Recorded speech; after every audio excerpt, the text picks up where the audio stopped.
Nanawagan si Senate Minority Leader Alan Peter Cayetano na magkaisa ang bansa sa isang national agenda ilang araw bago ang ikalimang State of the Nation Address o SONA ni Pangulong Ferdinand Marcos Jr.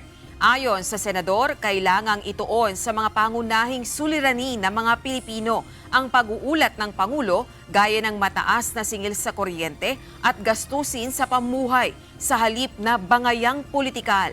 Binigyang diin ni Cayetano na mahalaga ang pananagutan ng mga opisyal at ang disiplina ng bawat mamamayan upang makamit ang tunay na pagbabago sa bansa. Sa Martes, July 28, nakatakdang magbigay ng kontrasona ang Senate Minority Bloc kaugnay ng magiging pag-uulat ng Pangulo sa Bayan sa darating na Lunes, July 27.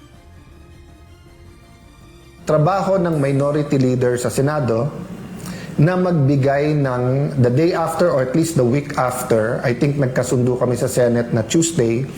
Anyone sa opposition, not necessarily minority kasi multi-party system tayo, so sometimes nasa majority ka pero opposition ka, ay pwede magbigay ng kontrasona.